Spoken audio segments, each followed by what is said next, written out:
नमस्कार विद्यार्थी मित्रांनो, स्वागत आहे तुमचं चालू घडामोडीवाला या YouTube चॅनलमध्ये. मित्रांनो, पोलीस भरती, सरळ सेवा, एम-पी-एस-सी तसेच इतर सर्व स्पर्धा परीक्षांसाठी उपयुक्त असणाऱ्या चालू घडामोडी तुम्हाला मिळणार आहे PDF स्वरूपात अगदी मोफत आपल्या टेलिग्राम चॅनलवर. त्यासाठी चालू घडामोडीवाला हे टेलिग्राम चॅनल जॉइन करा, ज्याची लिंक डिस्क्रिप्शनमध्ये दिलेली आहे. कमी वेळात जास्त अभ्यास करण्यासाठी आपल्या चारही प्लॅटफॉर्म सोबत जोडले जा. YouTube, Facebook, Instagram आणि टेलिग्राम. आपण दररोज चालू घडामोडीचा व्हिडिओ घेऊन येत असतो. सुरुवात करूया आजच्या व्हिडिओला. आजचा आपला पहिला प्रश्न आहे, भारतीय जनसंघाची स्थापना कधी झाली? आणि या प्रश्नाचं उत्तर आहे 6 जुलै 1951. म्हणजे आज भारतीय जनसंघाचा वर्धापन दिवस आहे. दुसरा प्रश्न, भारतीय जनसंघाची स्थापना कोणी केली? आणि या प्रश्नाचं उत्तर आहे option A, doctor Shyamaprasad Mukherjee. तर महत्वाची माहिती बघा, डॉक्टर श्यामाप्रसाद मुखर्जी यांची जयंती आहे 6 जुलै रोजी. भारतीय जनसंघाचे संस्थापक डॉक्टर श्यामाप्रसाद मुखर्जी यांच्या 125व्या जयंती देशभरात साजरी केली जात आहे. त्यांनी 1951 मध्ये भारतीय जनसंघाची, जो सध्याचा भारतीय जनता पक्ष आहे, त्याची स्थापना केली होती. तिसरा प्रश्न, प्रख्यात गायिका डॉक्टर तीजन बाई यांचे नुकतेच निधन झाले. त्या कोणत्या लोकसंगीत शैलीशी संबंधित होत्या? आणि या प्रश्नाचं उत्तर आहे ऑप्शन बी, पंडवानी.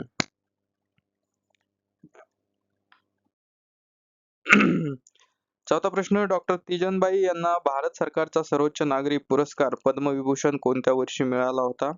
आणि या प्रश्नाचं उत्तर आहे ऑप्शन सी, 2019.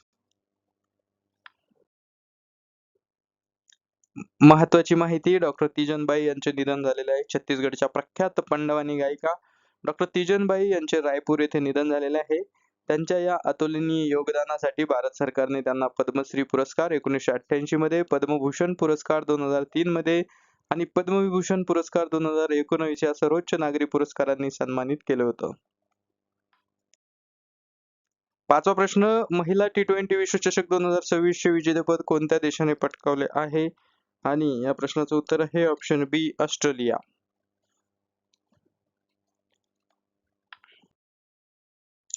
सहावा प्रश्न, ऑस्ट्रेलिया महिला संघाने आतापर्यंत एकूण कितव्यांदा महिला T20 विश्वचषकाचे विजेतेपद जिंकले आहे?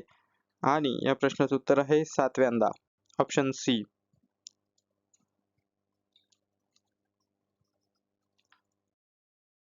तर महत्वाची माहिती, ऑस्ट्रेलिया महिला क्रिकेट संघाने लॉर्ड्स येथे झालेल्या अंतिम सामन्यात इंग्लंडचा पराभव करत विक्रमी 7व्यांदा महिला T20 विश्वचषकाचे विजेतेपद पटकावले. सातवा प्रश्न, फिफा विश्वचषक स्पर्धेच्या बाद फेरीत म्हणजे नॉकआउट स्टेजमध्ये गोल करणारा जगातील सर्वात वयस्कर खेळाडू कोण ठरला आहे? आणि या प्रश्नाचं उत्तर आहे ऑप्शन बी, क्रिस्टियानो रोनाल्डो. तर क्रिस्टियानो रोनाल्डो याच्याबद्दलची महत्वाची माहिती, पोर्तुगालचा महान फुटबॉलपटू आहे.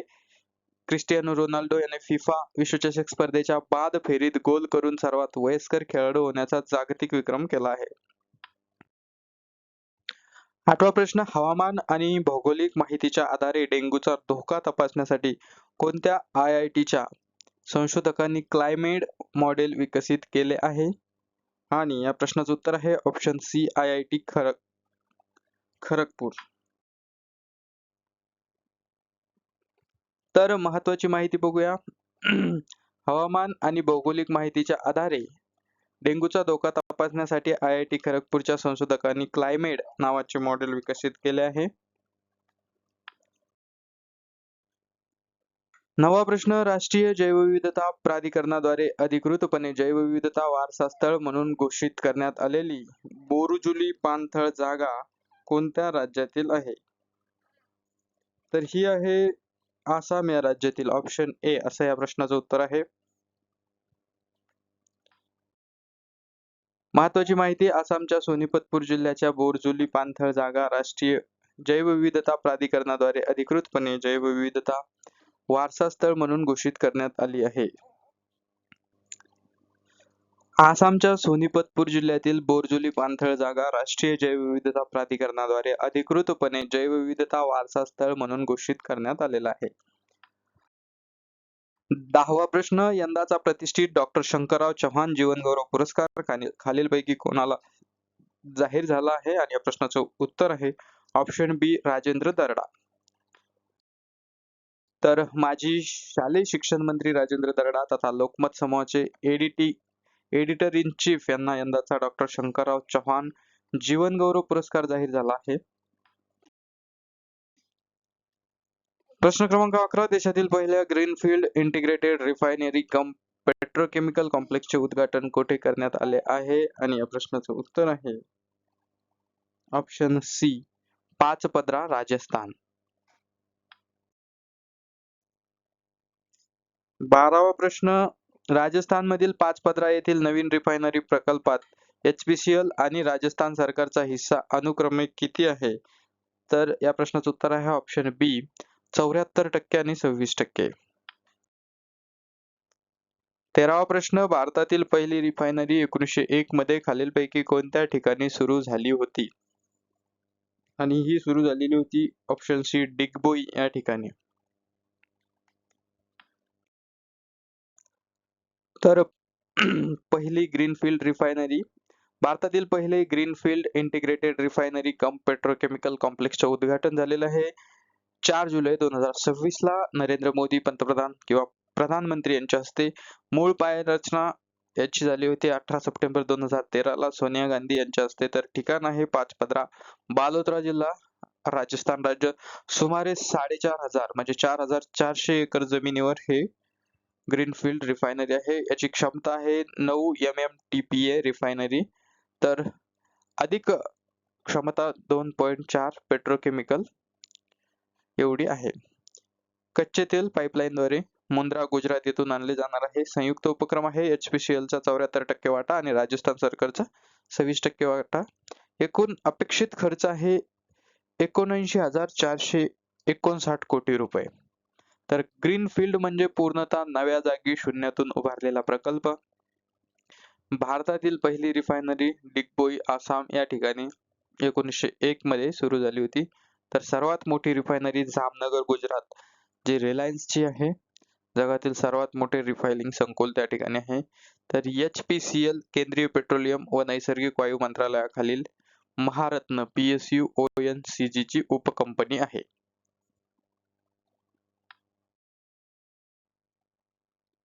चौदावा प्रश्न, महाराष्ट्राच्या शाळांच्या किती मीटर परिसरात एनर्जी ड्रिंक्सच्या उदाहरणार्थ स्टिंग विक्रीवर पूर्णपणे बंदी घालण्यात आली आहे?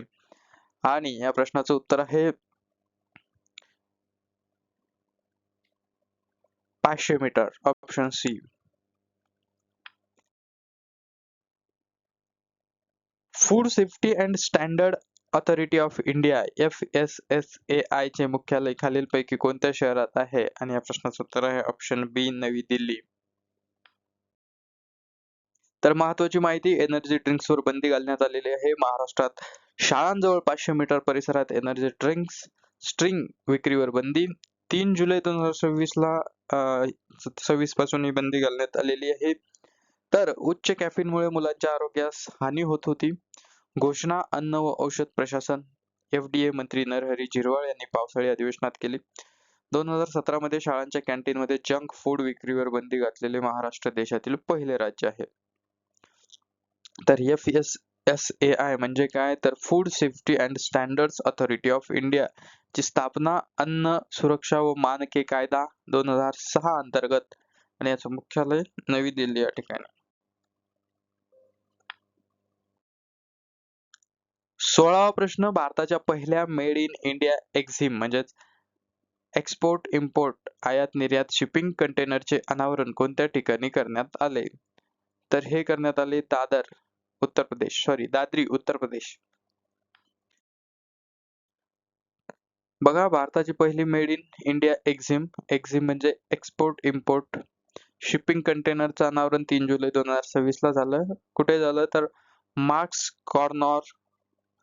कॉनकॉर अंतर्देशीय कंटेनर डेपो दादरी उत्तर प्रदेश या ठिकाणी. अनावरण कोणी केलं? तर सर्वानंद सोनेवाल, जे की केंद्रीय बंदरे, जहाजबांधणी व जलमार्ग मंत्री आहेत. तर निर्माता DCM श्रीराम ग्रुप, खरेदीदार AP मॉलर मार्कस, जी डेन्मार्क स्थित जागतिक शिपिंग कंपनी आहे. युरोप मधला देश आहे डेन्मार्क. 17वा प्रश्न, विज्ञान व तंत्रज्ञान मंत्रालयाच्या घोषणेनुसार जगातील सर्वात जुना सुमारे 700 वर्ष वयाचा वटवृक्ष बिहार मधील कोणत्या ठिकाणी आहे? तर हा आहे मुंगेर या ठिकाणी, ऑप्शन बी. तर बघा, बिहारमधील मुंगेर येथील वटवृक्ष जगातील सर्वात जुना वटवृक्ष आहे. दिनांक 3 जुलै 2026 रोजी याचं वय 700 वर्ष. विज्ञान व तंत्रज्ञान मंत्रालयाची ही घोषणा आहे. संशोधन केलेलं आहे बिरबल सहानी पुराविज्ञान संस्था, लखनौ, आणि याचं नेतृत्व केलं डॉक्टर त्रिना बोस यांनी. याच्यावरचा निबंध प्रकाशित केलेला आहे कॉर्टनरी रिसर्च, कॅम्ब्रिज. आणि वैशिष्ट्य काय आहे, तर जगातील पहिले अचूक वैज्ञानिक पद्धतीने म्हणजेच रेडिओ कार्बन डेटिंगने वय काढलेले वडाचे झाड आहे. 18वा प्रश्न, भारताचा पहिला जागतिक ग्रीन मरीन फ्ल्यू म्हणजेच हरित सागरी इंधन करार कोणत्या दोन देशांमध्ये झाला आहे? तर हा झालेला आहे भारत आणि जपान, ऑप्शन बी. हरित सागरी इंधन करार हा भारताचा पहिला जागतिक ग्रीन मरीन फ्ल्यू करार आहे. भारत आणि जपानमध्ये 16व्या भारत जपान वार्षिक शिखर परिषदेच्या पार्श्वभूमीवर हा करार झालेला आहे. भारतीय company ACMC green molecule business आणि जपानी company Mitsubishi gas chemical company. मूल्य आहे $1 अब्ज म्हणजे सुमारे 8,300 कोटी रुपये. उत्पादन स्थळ आहे पारादीप, ओडिशा. तर पुरवठा ACMC भारतातील ओडिशातील पारादीप येथे तयार होणारा ग्रीन मिथेनॉल दरवर्षी 1,00,000 टन जपानला पुरवेल. उत्पादन 2030 पासून सुरू होईल. ग्रीन मिथेनॉल म्हणजे मास पासून बायोमिथेनॉल बनवलेले कमी कार्बन द्रव इंधन. हरितगृह वायू उत्सर्जन 95% पर्यंत कमी करते. 4 जानेवारी 2023 राष्ट्रीय ग्रीन हायड्रोजन मिशन. 19वा प्रश्न, भारताचा सर्वात तरुण आंतरराष्ट्रीय पदार्पण करणारा 15 वर्षाचा क्रिकेटपटू वैभव सूर्यवंशी हा मूळचा कोणत्या राज्याचा आहे? आणि हा बिहारचा आहे, ऑप्शन बी असं या प्रश्नाचं उत्तर आहे. तर 20वा प्रश्न, वैभव सूर्यवंशी याने आंतरराष्ट्रीय क्रिकेटमध्ये वयाच्या 15व्या वर्षी पदार्पण करून खालीलपैकी कोणाचा विक्रम मोडला? तर याने मास्टर ब्लास्टर सचिन तेंडुलकर, भारतरत्न सचिन तेंडुलकर यांचा विक्रम मोडलेला आहे. काय विक्रम आहे? 15 वर्षाचा भारताचा सर्वात तरुण आंतरराष्ट्रीय पदार्पण करणारा खेळाडू बनलेला आहे. 4 जुलै 2026 ला मँचेस्टर इंग्लंड विरुद्ध दुसरी T20 सामना खेळत असताना वय होतं 15 वर्षे 99 दिवस. जन्म झालेला याचा 27 मार्च 2011 ला ताजपूर, समस्तीपूर जिल्हा बिहार या ठिकाणी. तर सचिन तेंडुलकरचा विक्रम काय होता? कसोटी पदार्पणात 16 वर्ष म्हणजे 205 दिवस, 16 वर्ष 205 दिवस. 1989 ला पाकिस्तान विरुद्ध सचिन तेंडुलकर मैदानात उतरला होता. तर IPL मध्ये सर्वात तरुण शतककर्ता 14व्या वर्षी. लिस्ट ए मध्ये सर्वात तरुण शतककर्ता विश्वविक्रम FC.